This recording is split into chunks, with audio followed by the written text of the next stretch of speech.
Hello बच्चों, let's see this question. For integers n and r, let ncr equals to ncr if n greater than equals to r greater than equals to 0 otherwise. The maximum value of k for which the sum sigma I equals to 0 to k 10i 15k minus I plus k sigma I equals to 0 to k plus 1 12i 13k plus 1 minus I exists is equal to.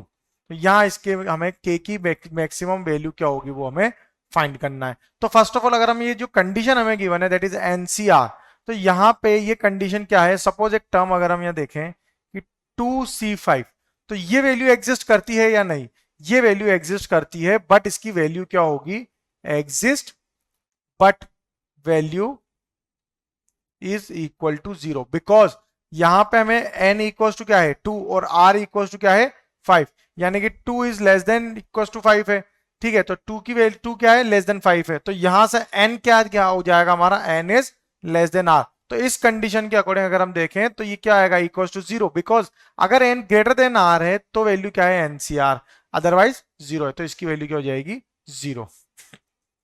अब suppose यहां पे हम F of के मानते हैं, तो F of के क्या गिवन है, sigma i equals to 0 to k 10 C i into 15 C k minus I plus k plus 1 sigma i equals to 0 to k plus 1 12 C i 13 C के plus 1 minus आई. ये हमारा F of के given है. अब इसका expansion अगर हम देखेंगे तो ये क्या होगा, 10 सी 0,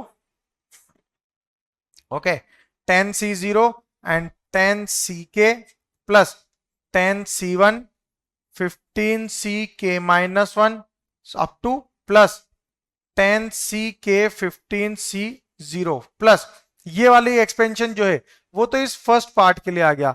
अब सेकंड पार्ट का एक्सपेंशन क्या करेंगे, इसके आगे ऐड कर देंगे. तो ये क्या हो जाएगा 12c0 13ck plus 1 plus 12c1 13ck plus so on up to plus 12ck plus 1 13c0. ये इन दोनों का एक्सपेंशन होगा.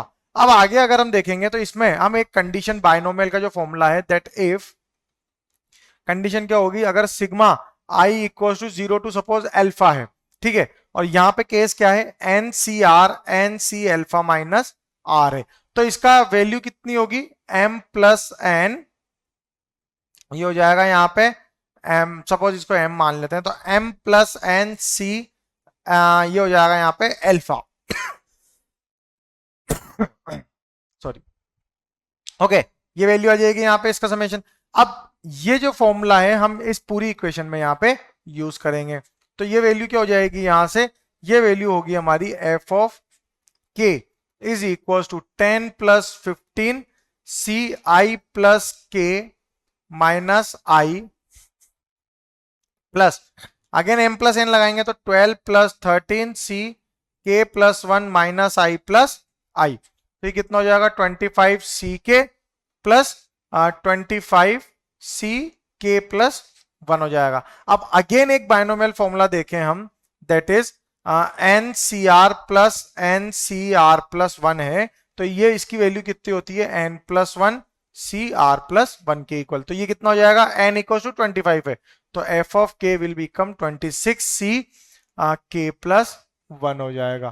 तो ये हमारी एक वैल्यू आ गई. अब हमें यहाँ पे के की मैक्सिमम वैल्यू फाइंड करनी है, तो ये जो टर्म है इसमें मैक्सिमम कब होना चाहिए ये, तो इसके लिए अगर हम देखें तो एक कंडीशन यहां से देखते हैं, वो क्या होगा, जब एनसीआर जो है इसमें एन और आर ये क्या हो, पॉजिटिव इंटीजर हो, पॉजिटिव इंटीजर हो, तब ये क्या करेगा, ऑलवेज एग्जिस्ट करेगा. अब यहां से अगर हम एग्जांपल लें कि सपोज k इक्वल्स टू 25 है, तो ये वैल्यू क्या हो जाएगी यहाँ पे 26 सी 26 which is equals to 1.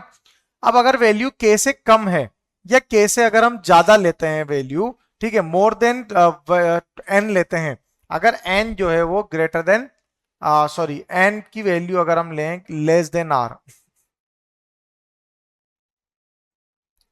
n अगर लेस देन r होगा तब कंडीशन क्या होगी, तो यहां तो हो जाएगा 25 सी, यहाँ पे वैल्यू क्या आएगी, सपोज 25 नहीं, अब हम यहाँ पे 26 लेंगे इसकी वैल्यू, ग्रेटर वैल्यू लेते हैं। ओके, तो ये वैल्यू क्या होगी यहाँ पे 26C27, तब ये वैल्यू इक्वल टू हो जाएगी 0 हो जाएगी।